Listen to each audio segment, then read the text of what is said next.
ये जो चुनाव है ये लोकतंत्र को और संविधान को बचाने का चुनाव है। एक तरफ एनडीए नरेंद्र मोदी जी जो कॉन्स्टिट्यूशन पर आक्रमण कर रहे हैं,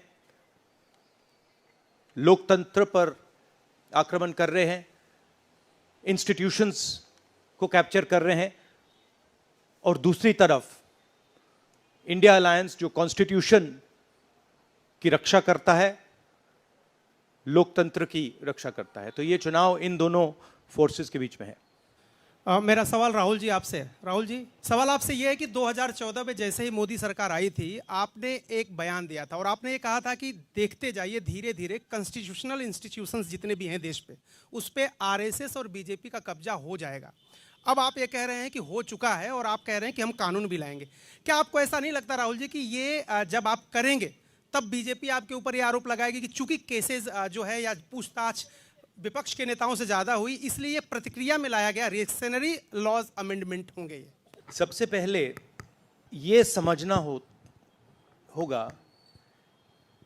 कि हिंदुस्तान के राजनीतिक स्ट्रक्चर में हो क्या रहा है। आरएसएस ने और बीजेपी ने और खासतौर से नरेंद्र मोदी जी ने जो स्ट्रैटेजी बनाई है, उसका फाउंडेशन क्या है, उसकी नींव क्या है, सबसे पहले यह समझना है। नरेंद्र मोदी जी ने जैसे अदानी जी की मोनोपोली है पोर्ट्स पर, इंफ्रास्ट्रक्चर पर, डिफेंस में, वैसे नरेंद्र मोदी जी ने पॉलिटिकल फाइनेंस की मोनोपोली बनाई है। कैसे बनाई है? ED, CBI, income tax department का प्रयोग करके।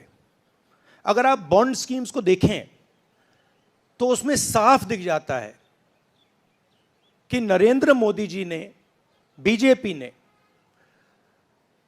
एक प्रकार से पॉलिटिकल फंडिंग एक्सटॉर्शन से, धमकी से, प्रेशर से बनाई है।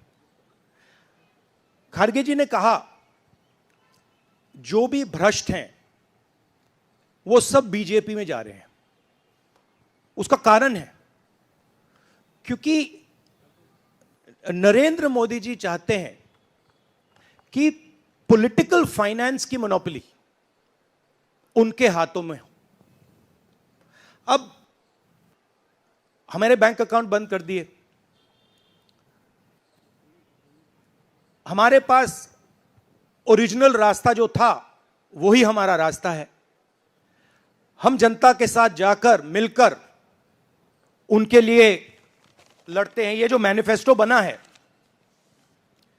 ये मैनिफेस्टो कांग्रेस पार्टी ने नहीं बनाया है। ये मैनिफेस्टो हिंदुस्तान की जनता ने बनाया है। हमने सिर्फ इसको लिखा है, ठीक है, और हमने सिर्फ इसको लिखा है। जो किसानों ने हमें बताया, खारगे जी को बताया, मुझे बताया, बाकी नेताओं को बताया, वो हमने लिखा है। चाहे वो रोजगार की बात हो, चाहे वो कॉन्ट्रैक्ट लेबर की बात हो, हजारों लोगों से बात करके हमने ये हिंदुस्तान की आवाज है, ये लिखी है। मगर जो राजनीति में आज हो रहा है वो क्लियर है कि सब पार्टीज को नरेंद्र मोदी, ईडी, सीबीआई, इन इंस्टीट्यूशंस को कैप्चर करके फाइनेंशियली मोनोपोली बना रहे हैं अपनी।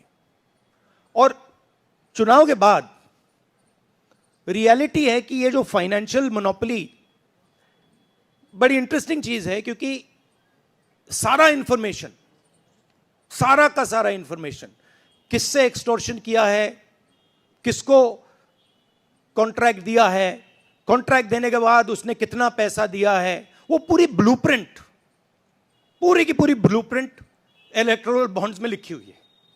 तो नरेंद्र मोदी जी ने आज नहीं तो कल ऑपोजिशन को पूरी chargesheet, proof sheet electoral bonds के थ्रू पकड़ा दी है।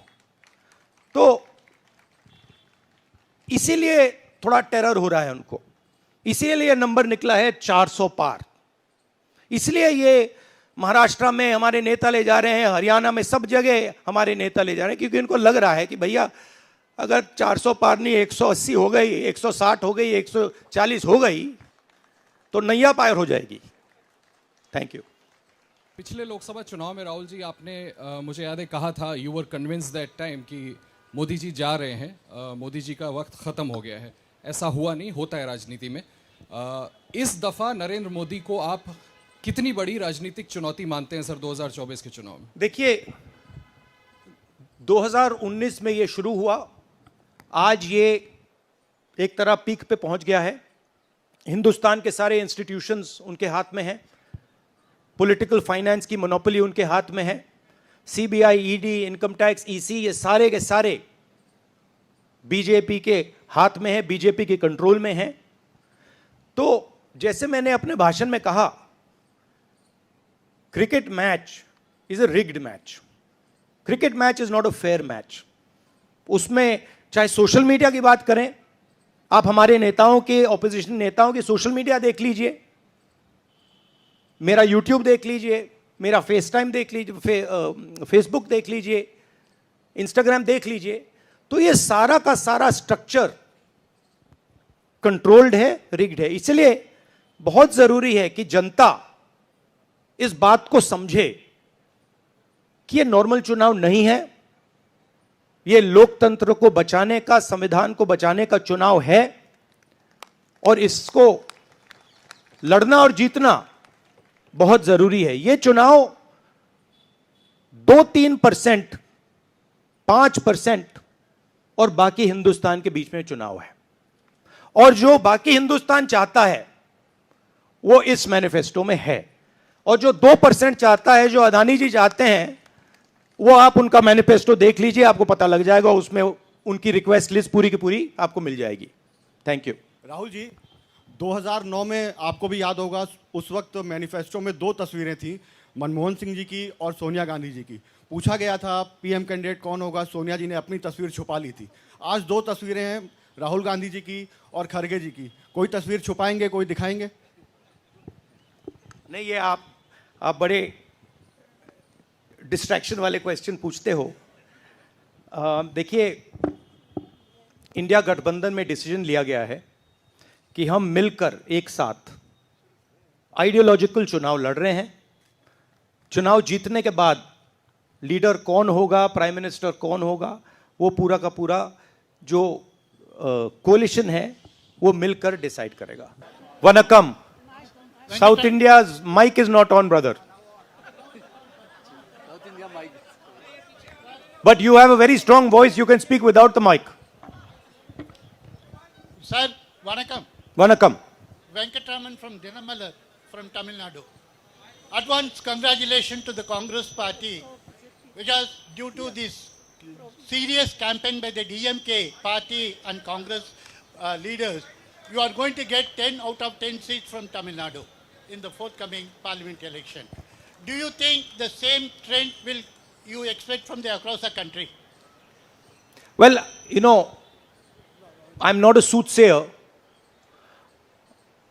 Unlike many political commentators, I can't predict the future. But what I'm confident of is that this is a much closer election than is being propagated by the media. It is a close election, and we are going to fight an excellent election, and we are going to win the election. Thank you. Please do remember one thing.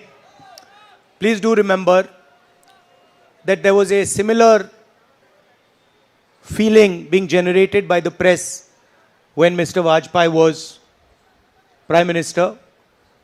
There was the India Shining campaign. So we have a similar idea being propagated. India Shining, with 2-3 new dimensions, international dimension, all sorts of new dimensions. Full support by the monopolists in the country. But do remember what happened to the India Shining campaign, and do remember who won that campaign. Thank you.